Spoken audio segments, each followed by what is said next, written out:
So welcome back to another edition of the Heart to Heart podcast. This is episode 100. So I've decided to do it a little bit differently today.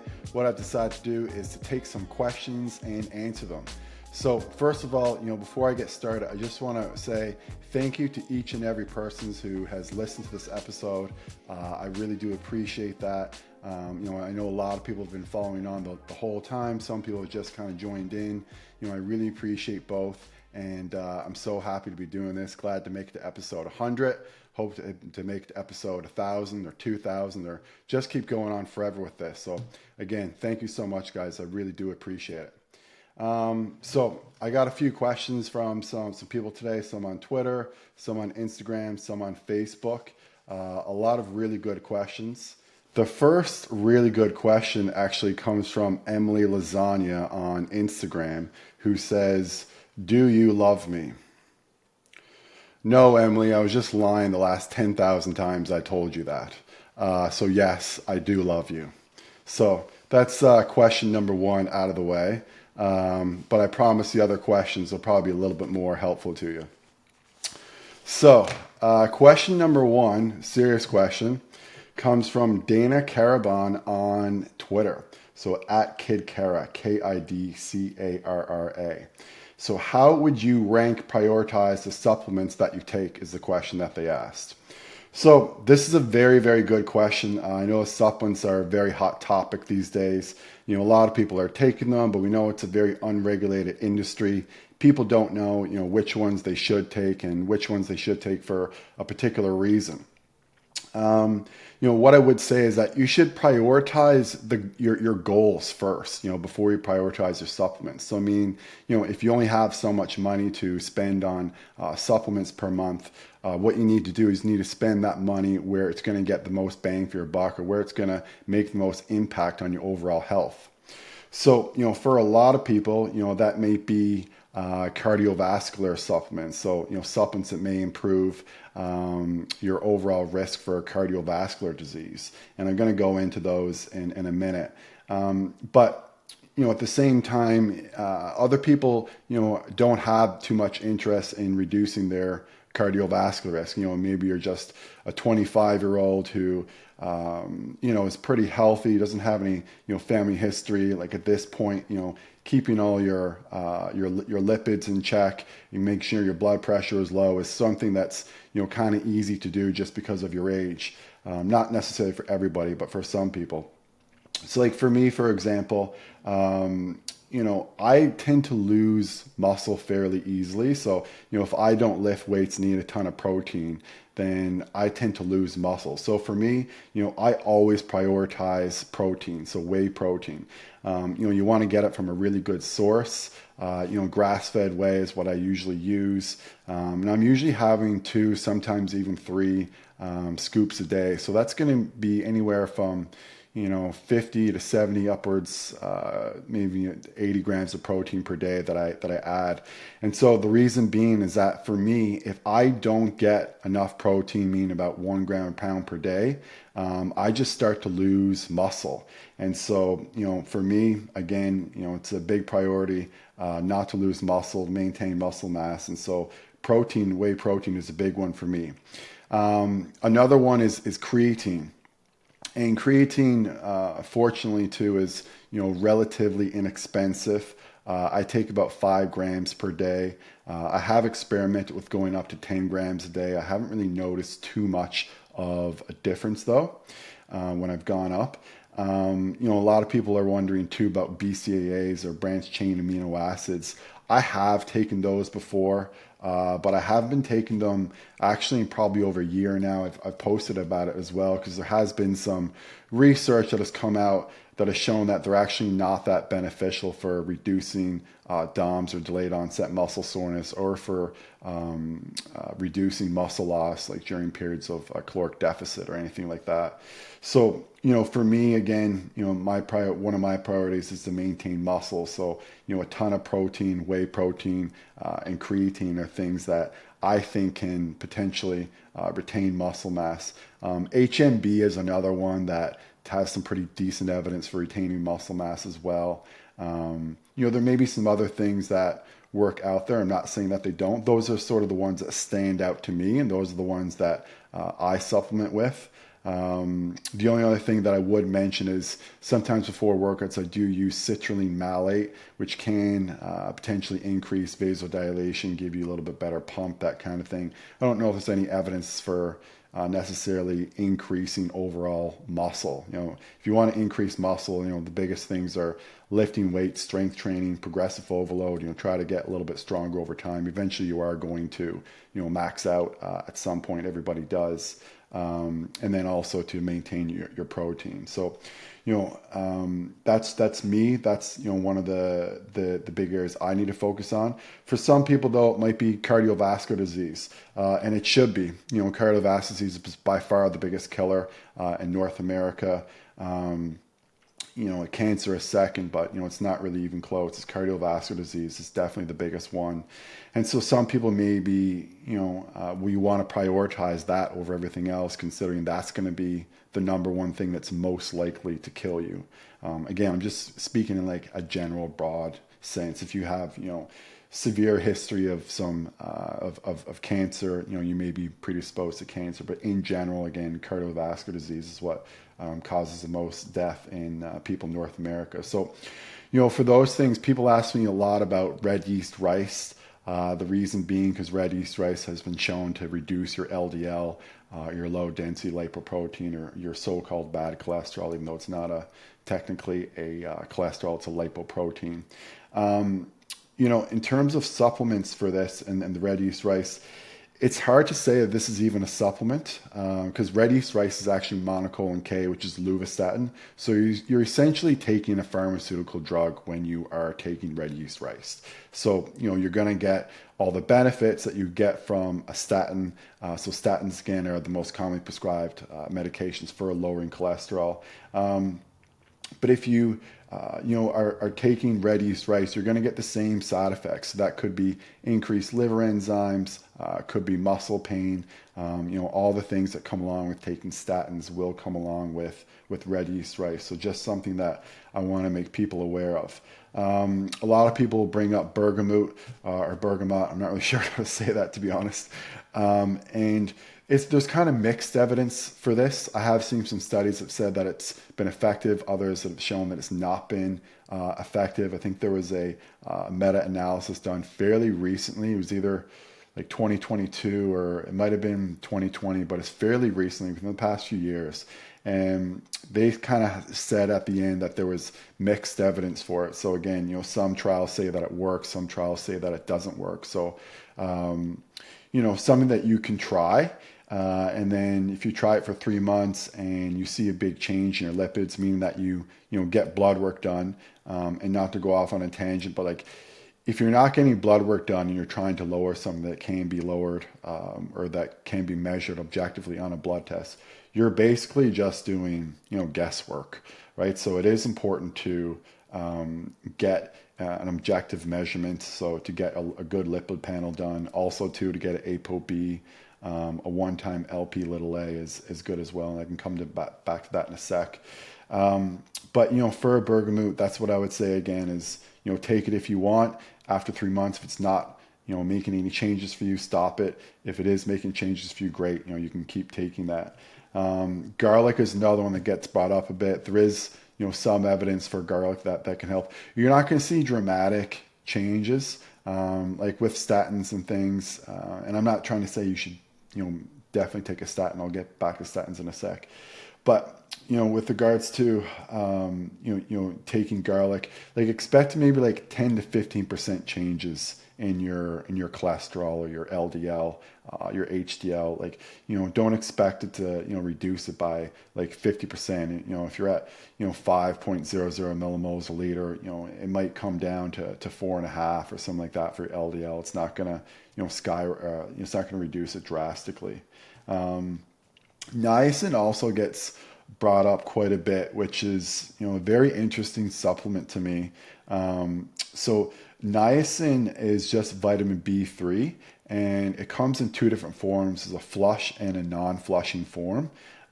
So the evidence that shows that niacin may work comes all in the flush form and not in the non-flush form.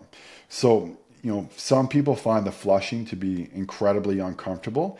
And, if you do take, 1,000 milligrams of niacin, you've never taken it before, even sometimes 100 milligrams, like it can seem like you're breaking out in like the worst rash of your life. Like your body will have this red rash on it for about 15 to 20 minutes from the vasodilation that it causes. And so some people find that to be very uncomfortable. I'm sort of a big weirdo. I actually like taking niacin and even getting into my sauna. I like the niacin flush. I think it's awesome. But again, I think I'm maybe 1 out of 10 people, 10% of people that do like the niacin flush. Most people don't like it. But again, the studies that show that niacin can be effective for reducing triglycerides, improving your lipid profile, seem to be in the flush form, not in the non-flush form. That being said, there was a Cochrane review in 2017 that showed that niacin, was not effective overall for preventing, for primary prevention of cardiovascular events, reducing mortality. So, again, very strange because, we have some mechanisms of action with niacin. Again, the lipid lowerings, there's also studies that show that it actually decreases or improves endothelial cell function, which again would lower your risk for cardiovascular disease. So, something again that I think that you should get blood work done on when you're taking it. And just one last thing on niacin before I go on that's pretty interesting. So I mentioned something briefly earlier called Lp(a). So this is sort of a new cardiovascular parameter that a lot of people are looking at these days. Dr. Peter Attia actually addressed this in his book, Longevity, which I tore apart for, 30 to 40 hours. I didn't just read that book. I studied it, underlined it like crazy. But one thing he did mention in the book was that in order to lower Lp(a), again, a cardiovascular parameter that we measure to lower cardiovascular disease, is that it can't be lowered very easily. And he said the only thing that could actually lower it was a PCSK9 inhibitor. So these are newer lipid lowering medications. And Peter actually takes one himself.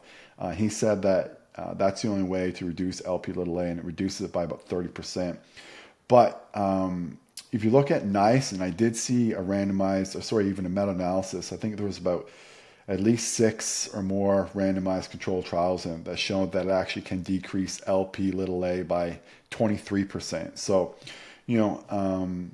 and maybe that's something that, just didn't come up on Peter's radar at the time. Again, had really great respect for Dr. Peter Attias, but with the niacin, I think there may be something to that. So, if you do have a high Lp(a) and you're looking to lower it, but you don't want to go on a pharmaceutical drug, niacin might be able to lower it again by about 23%, which is not that much different than the 30% from the PCSK9 inhibitors. So I think maybe it's time to move on to something else, or another hot topic regarding supplements, and that'd be anti-aging supplements. This is a super hot topic these days. Dr. David Sinclair, during the last 2 or 3 years, has really popularized increasing people's NAD plus levels. There's been some, animal model studies that have shown that, we do have decreased NAD as we get older, and that this may be something that we could prioritize in elevating in order to reduce aging, or the entire aging process. So the big supplements that Dr. David Sinclair recommends, as far as I know, for increasing NAD are NMN and NR. And then also niacin, interestingly as well. So I'll come back to that in a second. So, what I'll say about this is that there's no real hard evidence that, if you're taking these things, then it's definitely going to decrease your risk of aging. Dr. Sinclair had put out something recently showing that if you took NMN for a certain amount of time, it increased the length of time that people can walk. And that was, a very interesting study. Dr. Peter Attia's take on that was that it didn't really prove that it would necessarily increase the aging, decrease the aging process. And I'm sort of taking a bit of a cautious approach with this as well. That being said, there doesn't really seem to be any detriment into taking it. And some people, again, it's all mostly anecdotal for right now, but some people have found some improvements in their overall energy, well-being, ability to exercise. And again, there just doesn't really seem to be any kind of downsides to it. So, for me, I think that if you want to take them, if you can afford to take them, you can. But in terms of, something that's, has hard evidence, I can't really say that any of the, precursors for NAD plus definitely have evidence that will definitely decrease your rate of aging. So, that's how I think you should prioritize your supplements, again, is just, your most important goal. And so what is your most important goal? And then focus on the supplements that can improve that particular goal. And one good resource, actually, if you ever want to do research supplements, is examine.com. They have a great database. You can basically type in any supplement in the world, more or less, and they will give you all the studies that are that relate to that supplement and whether or not it is in fact effective. So, again, that's my general approach. But I think I've kind of spent enough time on that one. But thank you so much again, Dana. I do appreciate that question. If someone does have any follow-up questions about that, please comment on this video, or just please let me know how you'd like me to answer it. Again, I'll move on to question number 2. So this comes from Twitter. This is Marissa. In your experience, what conditions have you found cannabis to be most effective in treating? So this is a great question. And, I'm probably going to give you a few different conditions. And no, I don't think cannabis is magic, but it does treat, more conditions than the average pharmaceutical. Most pharmaceuticals are created to treat one particular condition. Sometimes in the studies, if they find that, there's this wonderful side effect, then it does, happen, then it can be used to treat someone else. And actually, that's how Viagra got discovered. Was to be used for pulmonary hypertension, which it still is. But some of the participants in the study, I guess, said that they had a nice side effect, and they let the researchers know, and Viagra was developed. So kind of interesting. But coming back to what I found cannabis to be most effective in treating, I'm really going to start with insomnia and anxiety, and I'll keep them separate, but they are sometimes a little bit difficult to not group together. And the reason why I'm saying this is because just so many people suffer from insomnia or anxiety. Depending upon what paper you look, it could be 10% upwards to 40% of people, suffer from insomnia or anxiety. So, we're looking at close to almost like 1 out of 2 people. We live in a very, very fast-paced world right now. There's a lot of demands. People are on their phones all the time. There's screens. People have kids. Like, there's a lot going on right now that a lot of our ancestors, did not have to deal with. So I understand, why people are feeling more anxious today than they were in the past. So let's just start with insomnia. So insomnia, if you don't know, that's trouble falling asleep or staying asleep. Some people have one, some people just have the other. And it does become a little bit different as to how you should treat yourself with cannabis. if you have different issues falling asleep versus staying asleep. So if your issue is just with falling asleep, some people can get away with just vaping. Now, if vaping is not your thing, I completely understand. There's kind of mixed evidence out there right now with vaping. There's some people say that it can harm your lungs. I haven't really seen anything definitive on that whatsoever. But again, some people just don't like the idea of inhaling and vaping. So if that's you, then you would want to use something like an edible or an oil or a tincture, something that you orally ingest. But coming back to insomnia, like, it's good to start out just with CBD only, so cannabidiol. So CBD it's not going to make you high. I won't use the term non-psychoactive, because technically, like, caffeine is psychoactive. So it does induce a change in your mental perception or cognition, and CBD does that, of course, but it doesn't make you high. So some people do get it with just using CBD only. Take this with a grain of salt, but I did a poll on my Twitter, I remember, maybe it was a year or two ago, and they said about 15% of people who use cannabis to sleep just use CBD only. So again, not that high of a percentage, but some people do get away with just using CBD only. Most people do need to use a little bit of THC. I always recommend, though, not using more than a 1-to-1 ratio. So don't use more THC than CBD, and there's a couple reasons for this. So the first is that if you just continuously use high THC, you can develop a tolerance to it. Now, I know some people don't like to hear that, especially the cannabis people who are just hardcore on cannabis only. Everything else sucks. Like, there are some caveats to using cannabis, and one is definitely if you use high THC, then you can in fact induce a little bit of a tolerance. So it might be amazing for your sleep at first, but then over time that will diminish. So I do think that if you are using cannabis for sleep, you want to use something more in like a 1-to-1 ratio, equal parts of THC to CBD. And when would you want to take them before bed? Well, if your issue is falling asleep and it's just falling asleep, again, you may get away with just vaping. And then, once the vape is out of your system in 2 or 3 hours, if it's just issues of falling asleep, then you stay asleep fine, then you should be okay. If you have issues with staying asleep, an edible is definitely the better way to go. It's going to be in your system, say, for 6 to 8 hours, as opposed to, say, 1 to 3 hours.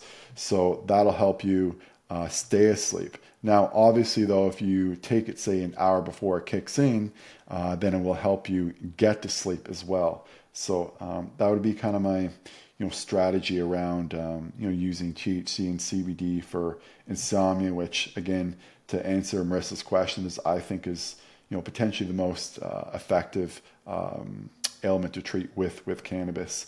But again, I can't leave out anxiety. So, again, a lot of people suffer from anxiety disorders. It could be general anxiety where you sort of, worry about things that maybe you shouldn't be worrying about kind of all the time.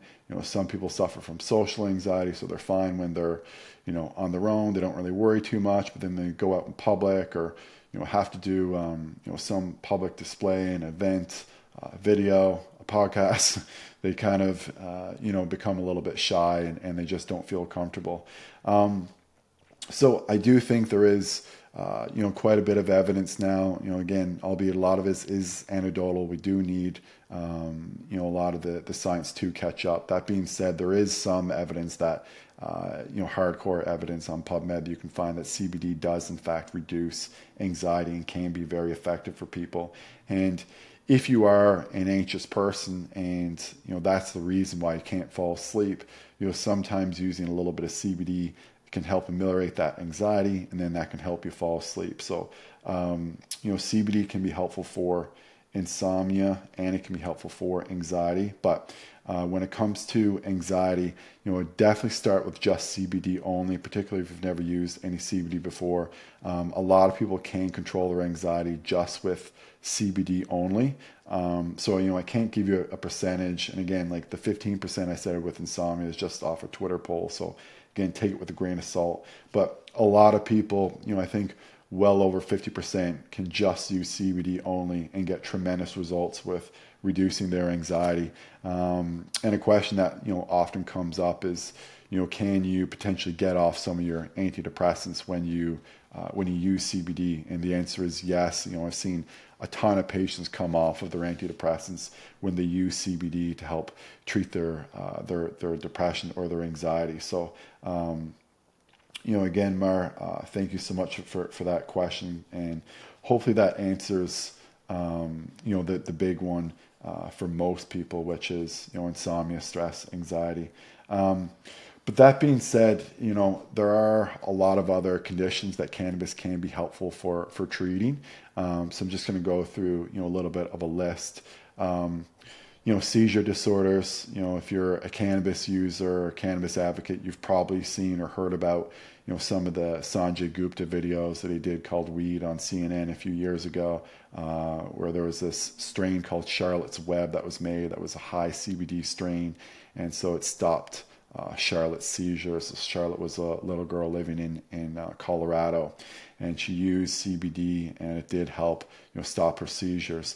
And I've seen that with many of my patients as well, and I'm actually going to bring up one of those patients a little bit later on because it was very impactful, not just for her and for her mom and for her family, but also had a big impact on me and the people that I work with as well. Muscle spasms, though, too, and muscle pain, CBD can be fantastic for that. Every second MMA fighter out there these days seems to have their own kind of CBD cream, or at least they're promoting someone else's CBD cream. So if you take it orally, it can be helpful. Meaning if you take an edible, it can be helpful for reducing inflammation, reducing muscle spasms, reducing that muscle pain. So a lot of people do take it after they work out. And that is probably one of the ones that I get asked about the most, just because, again, there's so many people who are suffering from chronic pain, and a lot of those people, have found relief with CBD. On that note, though, CBD and THC do work differently for treating pain. So CBD, again, has more of an anti-inflammatory effect. It's really good for muscle pain. But if you have neuropathic pain, like if you have like sciatica, like shooting, numbness and tingling pain, CBD can be effective, but maybe not as effective as a combination of THC and CBD. So the reason being is that THC just works really through dissociation. So instead of, because if you have pain in your knee, say, the pain isn't coming necessarily from your knee. It's a signal that's going to your brain that's telling you that you're in pain. And so THC can block that signal, or at least diminish it, so that you feel like you're in less pain overall. And it does have some anti-inflammatory effects as well. So, I know a lot of people use CBD and THC for reducing pain, and that's how I would use them. And the bombs can be super helpful as well. So it's always kind of helpful sometimes just to be able to rub something right on the area, and you can absolutely get really good results with that, with using THC and CBD only. So again, Mara, thank you so much for that question. I really do appreciate that, and hopefully I answered that as well as you want it to. So let's move on to question number 3. This comes from David on Twitter. So David at NUMAVID. So why exactly is there a difference between eating cannabis compared to smoking it? And so, people who have used both forms of cannabis, dry flower through smoking or through vape cartridges and vaping, will say that it's a very different experience than when you actually eat an edible or have a tincture, so any oral cannabis ingestion. And so the reason for that is because edibles get processed through the liver, whereas when you're smoking or vaping, it doesn't get processed through the liver. So when THC gets processed through the liver, it becomes 11-hydroxy-THC, which is a different compound than THC itself. It's more psychoactive.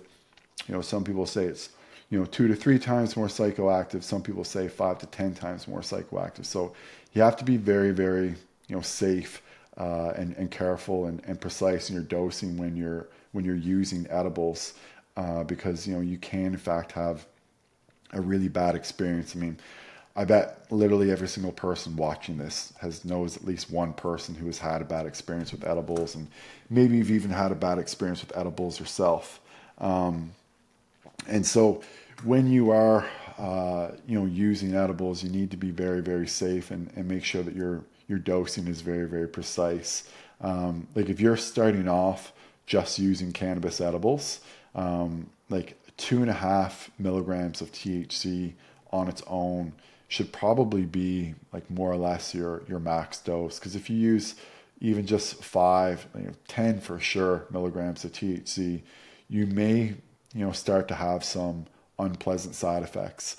And unfortunately, those unpleasant side effects can last for a long time. Like when you're vaping or smoking and you get into a bad spot, I'm not saying it's not unpleasant or it's not a big deal, but that will dissipate within a few hours, like 1 maybe 3 hours maximum, and it'll gradually get better during that time.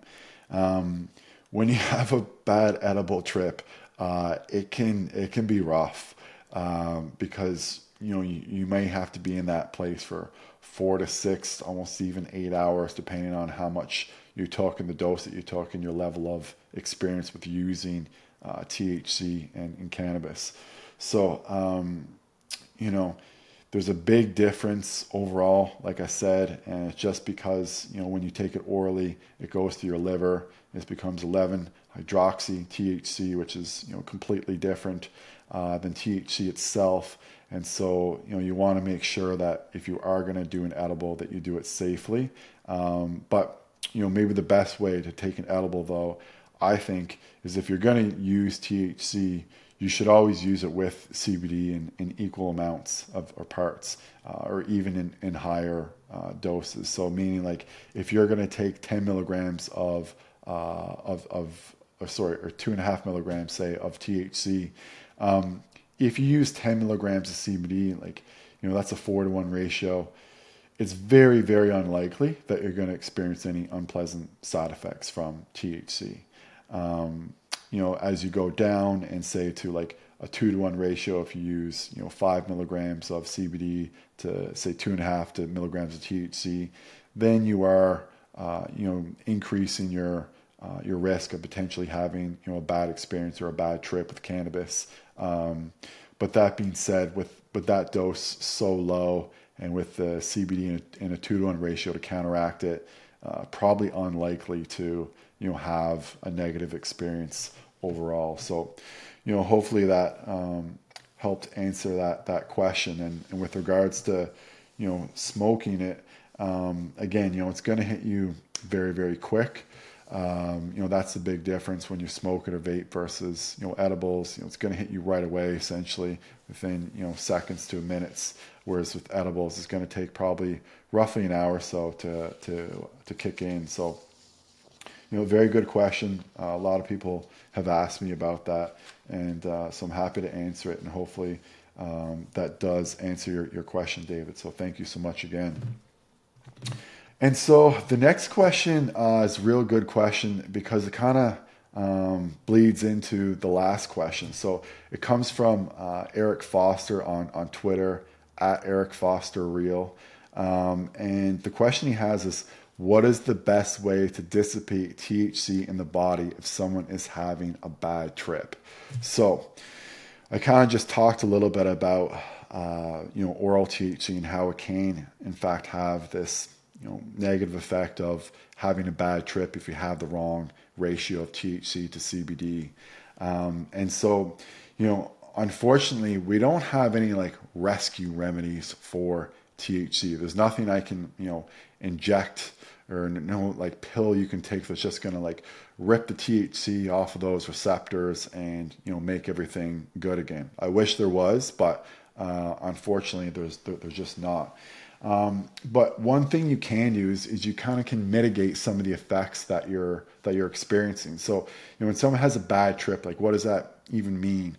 basically for most people, they just feel super paranoid. They feel super uncomfortable. They feel in a state where they just don't want to feel the way that they feel, to put it bluntly and simply. And so, there's not nothing you can do at this point, but there are some things that you can do to mitigate that. First of all, don't make the situation worse. Don't freak out. That's going to make everything a lot worse. I'm not saying don't call the hospital ever, or don't call your doctor, or that kind of thing, but just understand that if you are experiencing a bad trip, it is going to go away. 100% of people who have ever used marijuana have survived. Okay, no one's ever died from using cannabis, and you're not going to be the first one. So that's the first thing that you should tell yourself. Also, if you do go to the hospital, they're not going to do anything there for you.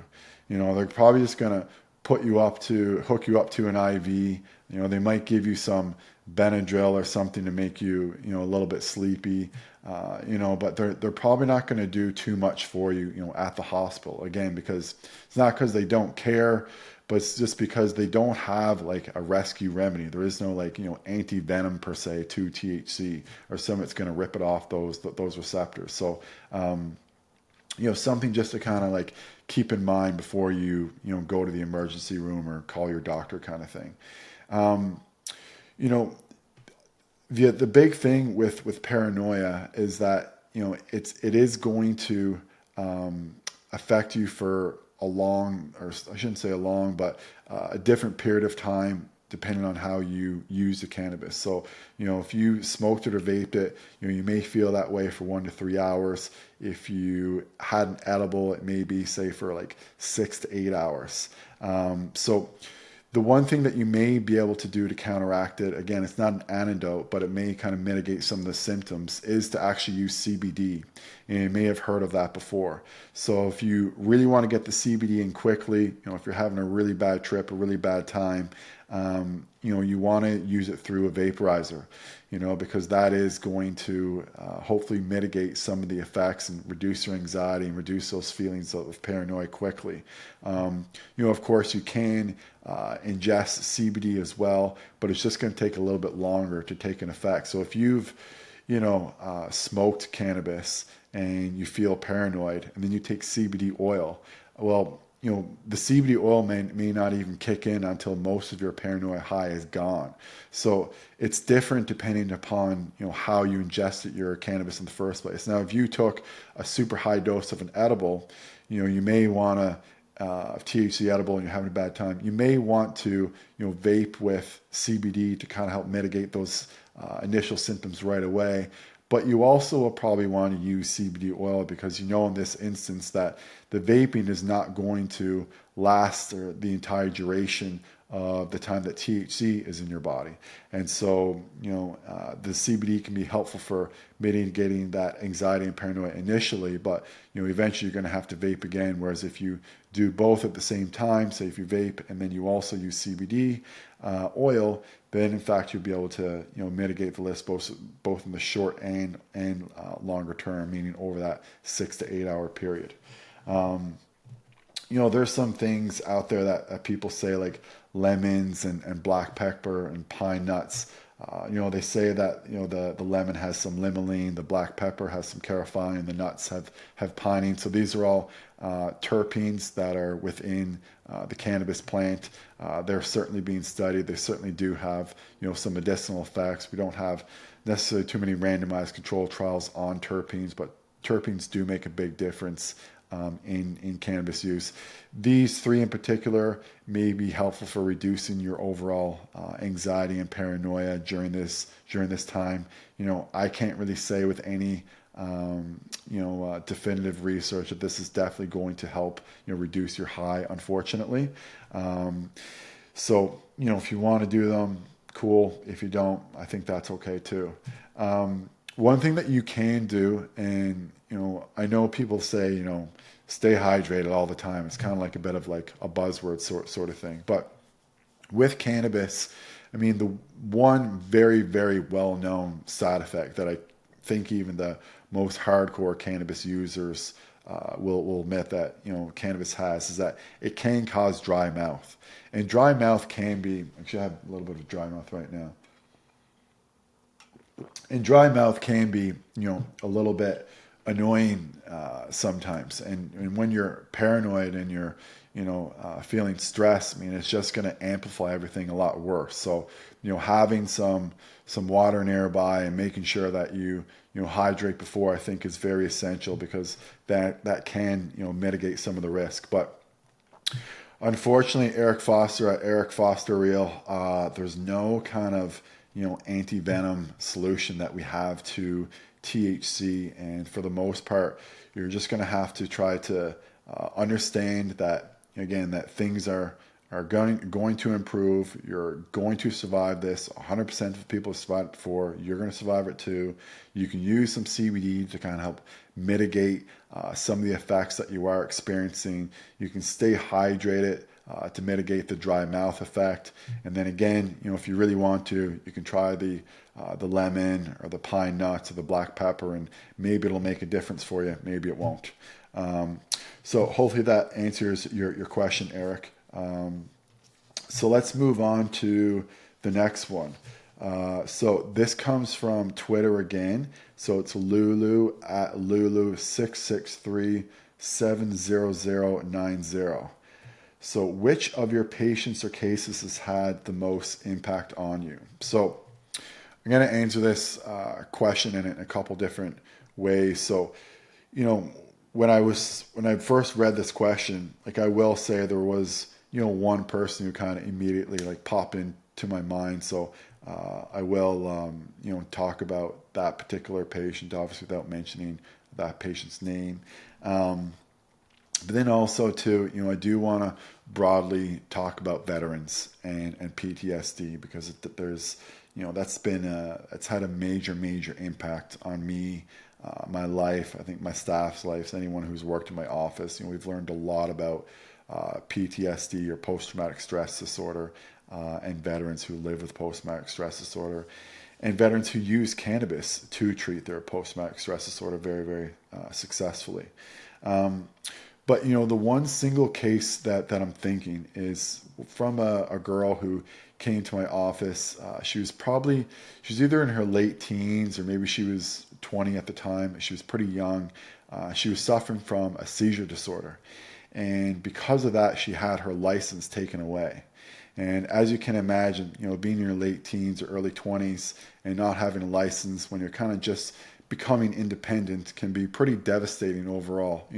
Having to ask your mom or dad to kind of take you everywhere when you should be driving is again, just not a good feeling. I think, again, at that age, a lot of people are looking for independence, looking to improve themselves. And, if you don't have your license, you can't drive a car, it really does kind of, take away some of your ability to grow and get around. And so I started CBD only with this patient, and she did fantastic with it. So, she didn't get any side effects, but she did control her seizures. And so after about 6 months, we were able to reapply, and she actually got her license back. So, that always kind of stuck with me because, again, I know how important it was for me to have my license. When I was younger, I got it, before I was 17, because I just really wanted my license right away, and it made a massive difference in my life. It just gives you so much more independence. And so, I knew I had a major impact on her life, and her mother was also a patient of mine, and I see her, and she couldn't believe how much of an impact or how much of a difference it made for her daughter. And I was just so happy that the cannabis was the medicine that could help alleviate her symptoms of having seizures, and that we were able to get her license back. So that one just kind of really stuck out for me. So I had to mention that one as soon as I saw this question. But coming back to, I did mention, vets and PTSD. So, I got involved with treating veterans in around 2015 with cannabis.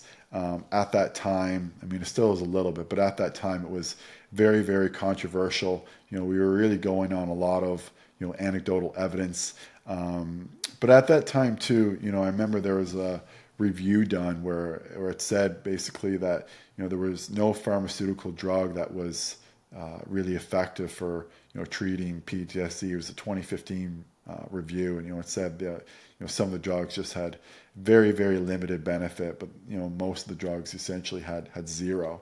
And always interesting too is that there wasn't ever really a medication made specifically for PTSD, meaning that all the medications that people take for PTSD are to treat depression or to treat anxiety or to treat insomnia, which again, obviously those bleed into PTSD. A lot of people with PTSD have depression, they have anxiety, they have insomnia. So, it does make a little bit of sense, but, it is kind of strange that there's, no medication specifically for, PTSD. With cannabis, I just saw, again, anecdotal, incredible responses from my patients, my PTSD veteran patients who are using cannabis. And one thing that's very interesting about CBD is that CBD, and again, this study is done in rats, not in humans, but still pretty powerful in my opinion. CBD has been shown to decrease learned fear. And essentially that's what PTSD is. It's learned fear. And what happens when you have PTSD is you become very hypervigilant. You're kind of always on edge, always, looking out your window, kind of waiting for, the next bad thing to happen. And it can be really difficult for those people to go to, grocery stores and do the grocery shopping. And so when you use CBD, and I'll talk about THC in a sec as well, but when you use CBD and you have PTSD, it does decrease that learned fear. And so I'm not saying that, if you're someone who hasn't left their house or you haven't been able to do any grocery shopping, in recent years just because of anxiety and stress, I'm not saying if you use it right away, it's going to help like that day. But, if you do use it, and I think that you use, gradual exposure therapy, you can in fact, get to a place where you can do groceries on your own, or you can do, go to a movie, with someone else, or go to a bar or to a restaurant, or, do videos, podcasts, whatever it is that, makes you feel, a little bit anxious. No one was, born afraid to go to the grocery store. No one was born afraid to go on a TV show or whatever it is, or do a speech. But, through trauma and through life experiences, we learn things that, make us feel afraid. And so if something can potentially, unlearn that fear that we've learned, then I think that, that's incredibly powerful, and we should really be looking into it. And I think that's one of the main reasons why, a lot of veterans are so adamant on using, cannabis for PTSD, is because, again, CBD has been shown to, reduce learned fear. And, correct me if I'm wrong, maybe I am, but I haven't really seen any other studies out there that have shown that a specific drug or a specific supplement or molecule can, decrease learned fear. So, I thought that was pretty awesome. But coming back to, veterans and PTSD, so it had such a major impact on my life that I actually co-authored a book with Jeremy Cosson, and it's on Amazon. And so, in that book, I talk about vets and PTSD. So the name of the book is Friendly Fire: Why Vets Are Ditching Pills and Lighting Up to Treat PTSD. And, again, I saw so many veterans in my practice, definitely hundreds, definitely more than 500, maybe even thousands, over the course of my career. And so, I saw them improve, and I couldn't help myself but not, get the word out there a little bit more. So, that's a big reason why, I wrote that book, and I'm very happy with how it turned out. And I look forward to, learning more about, PTSD and cannabis in the future, and look forward to, treating more vets with PTSD. because some of these, guys and girls that came to me, they were on like 8 to 12 different medications. Like, they were taking something for pain, something for, and not just, one thing. It could be, 3 or 4 different things for pain, 3 or 4 different things for anxiety, 3 or 4 different things for, insomnia. And, they wanted to reduce their overall medication load and reduce their, the overall medication that they had to take.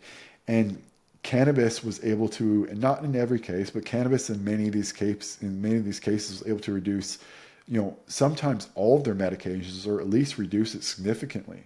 So, instead of being on, 8 or 12 medications, like some people make it down to 2 to 4. But again, some people make it down to 0. And the one thing that THC will help with patients with PTSD is nightmares. It definitely does help with nightmares, and I can say that definitively.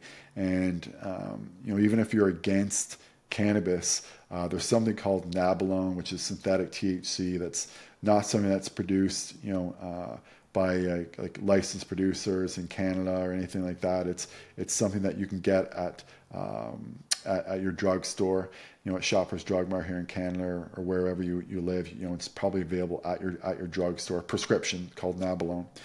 And so that was actually shown in a study to reduce nightmares in patients with PTSD. So, I do think that that overall, cannabis is still underutilized in treating veterans of PTSD. Now, also, it may be sometimes not used appropriately.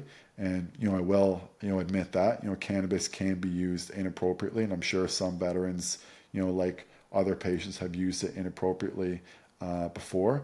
But if you, stick to using, mostly CBD in the day to reduce that, learned fear component, and then, using, say, a 1-to-1 ratio of CBD to THC at night, that can really help you sleep, and it can help reduce your nightmares. And so, again, coming back to Lulu on Twitter, which of your patients' cases had the most impact on you?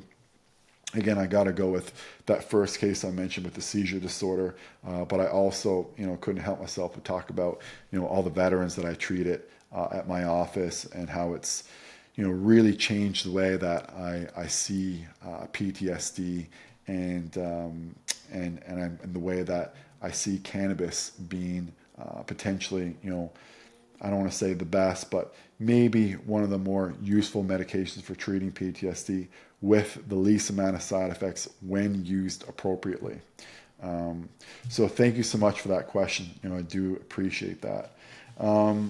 So my next question is more of a nutrition question. I like this question a lot. And I do appreciate everyone's questions. I didn't know how they were going to come out. I like that. I knew some people were going to ask about cannabis. I know most people, follow me for cannabis. So that was fantastic. But as people know, I love nutrition. I love fitness. It's, I'm equally as passionate about that as I am about, as I am about cannabis, more so to some degree, and I've been doing it for a lot longer. So again, thanks so much for everyone for the different array of questions. I'm really happy that I'm able to answer, several different topics. So this one here comes from Holly. So this is on Twitter again, and it's Holly at Holly M833666044. So I guess a lot of my followers have had a hard time getting a user handle that didn't include a bunch of digits. But anyway, Holly's question is, do you have any recommended strategies or approaches that have been shown to be effective in managing the symptoms of type 2 diabetes? So, excellent question. And again, a very impactful question, because diabetes impacts so many people, and can really impact people's lives in a negative way if it's not controlled. The first thing that I'll say about this, Holly, is that type 2 diabetes can be managed with diet and exercise alone. Like, it absolutely can be. I'm not saying that you shouldn't use drugs ever, But, it definitely can be managed just with diet and with exercise alone. So, don't tell anyone that it can't be, because it absolutely can. We've had cases, like I've put out actually recently on my Twitter, just a case study anyway of one lady. I think she had the keto. She was had diabetes for like 26 years. Hemoglobin A1C, so measurement of her blood sugar level over 3 months, was believed to be in the eights. And then she did the ketogenic diet with not long. I think it might have been like 6 to 12 weeks. I think it was combined with some strength training as well. And she was able to completely reverse her type 2 diabetes and get her hemoglobin C back down into the fives. If you're above 6.0, 6.5 is considered to be pre-diabetic. Above 6.5 is considered to be diabetic. 5.5 to 6.0 is considered to be at risk. And below 5.5 is considered to be, a very solid, healthy blood glucose level. And so, I think that if you are type 2 diabetic and you're really struggling, I think that you should consider going on, a keto to low carb diet. Now, probably more on the low carb to keto side. I think, when you try to get into ketosis and you're fixated on that and you just don't get into it, it can be really, frustrating. And sometimes people can then just, abandon the diet completely, because like, oh, I'm doing all this work, I'm never getting into ketosis. And when I do, I'm kind of kicked out easily. So, I think more on like the low carb side for that would be helpful. And some people want probably a hard number on that. I think less than 75 grams of carbs a day for sure, but maybe even less than 50. Again, it's something that you will have to play around with and experiment with. But I think reducing your overall carbohydrate intake and making sure that you're getting plenty of protein is a good place to start. And then also to making sure that you're doing some weight training. So, like I said, in that case study that I mentioned earlier, it wasn't just the ketogenic diet that helped that lady reverse her type 2 diabetes. It was also the exercise. And in this instance, I would make, even though I think absolutely you should do, both strength training and cardiovascular training, I would say you may want to lean a little bit more on the strength training side. And even when you're doing cardiovascular conditioning, you may want to do something that's a little bit more of like anaerobic, or mixes both anaerobic and aerobic activities. So, things like rowing, where you're kind of still using your muscles, or swimming, where you're still using your muscles, or you can just do like a Tabata, like for 4 minutes. Like those types of things can potentially help reduce your hemoglobin A1C and get you back into a state where you're able to control your blood sugar a lot better.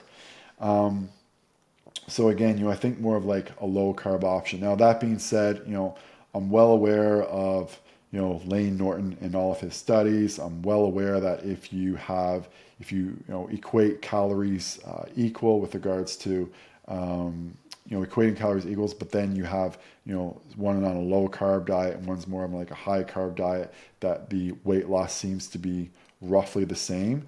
But again, using a little bit of clinical experience, I would suggest going more on the low side and keeping the carbs at around less than 75 a day for sure, maybe even less than 50. And then as you get in better shape, as your insulin resistance improves, as you add muscle, then you may be able to increase your carbohydrate intake around workouts. I don't go like super low carb. Like I don't eat low carb in the day, because I just find when I eat carbohydrates, it sort of just drains my energy.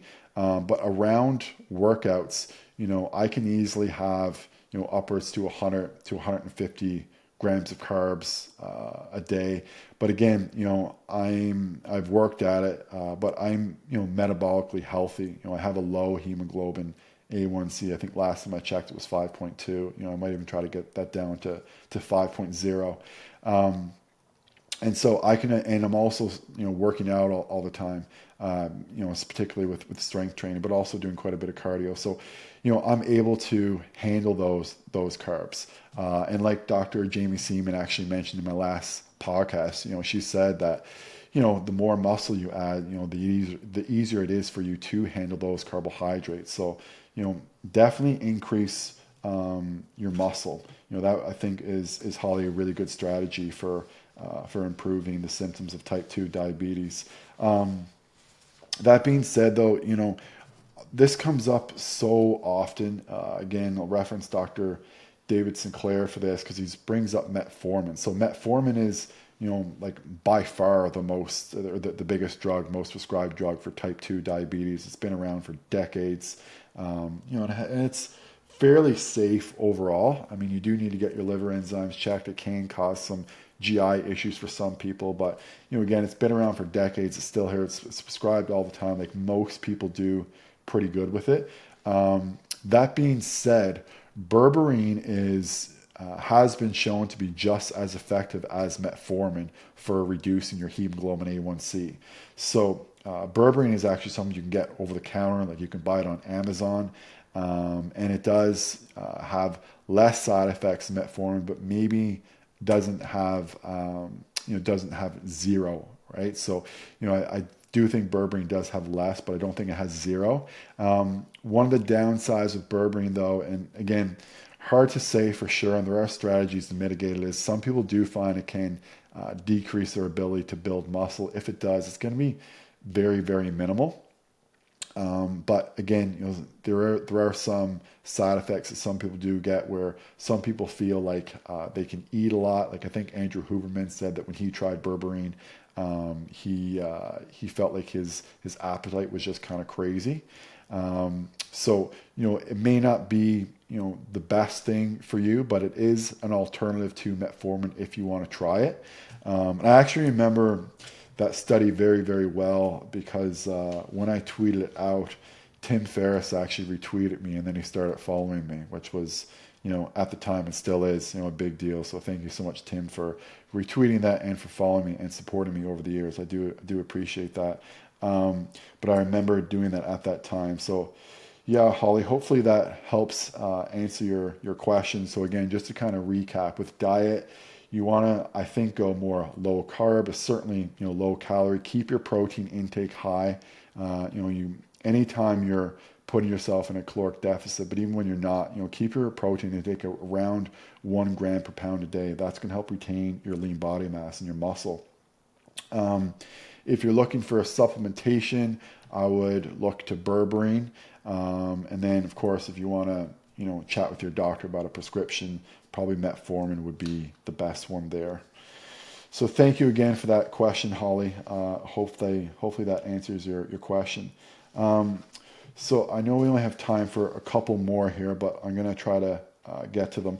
So this one here is from Victoria Rose from Facebook. And she says, and this is a good question because it because it ties into the last question. What's a good way to start a keto diet? How many carbs should I be intaking? So again, it depends upon your reason for starting this particular diet.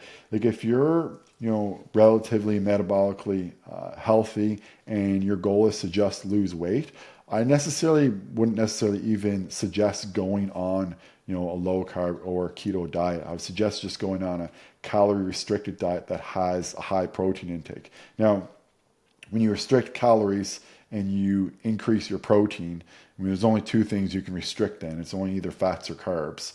And so, there's probably going to be some, carbohydrate restriction just, based upon the math of calories itself. So, I think that when you are, looking at, starting a keto diet, you do have to understand, why you're doing it. And again, if it's for weight loss purposes, then I would say, yes, go ahead and do it. But also, too, you don't have to go on that type of diet to lose weight. And coming back to the, carbohydrate intake, eat the amount that you feel that, won't drive you crazy or that will make you, stay on the particular diet.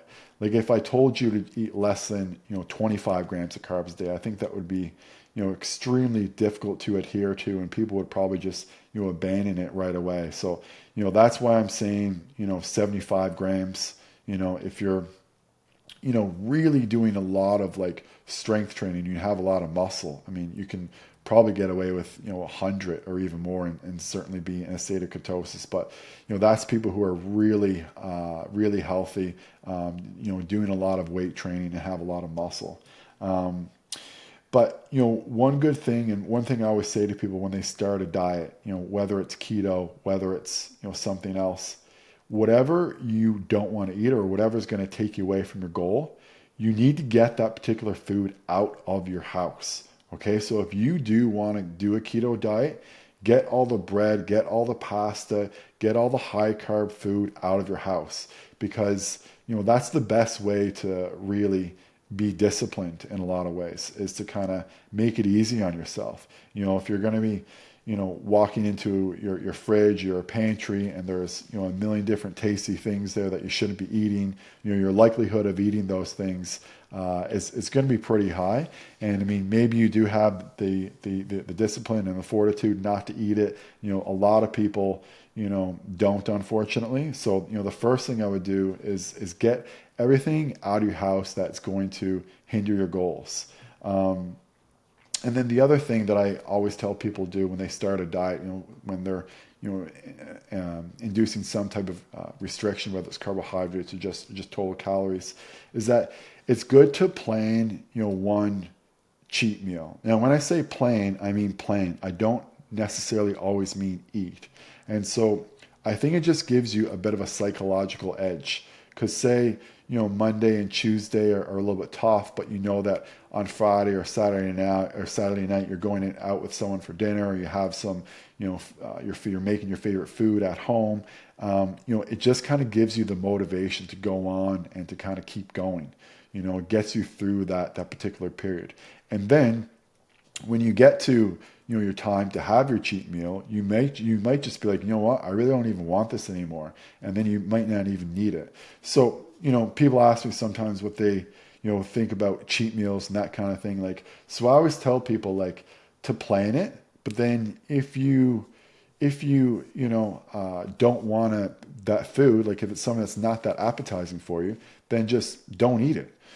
So I think that's the best way to approach that. So hopefully, Victoria, that answers some of your questions regarding starting a keto diet. So again, if you are going to do keto or low carb, get everything out of your house. Plan for the cheat meal for sure.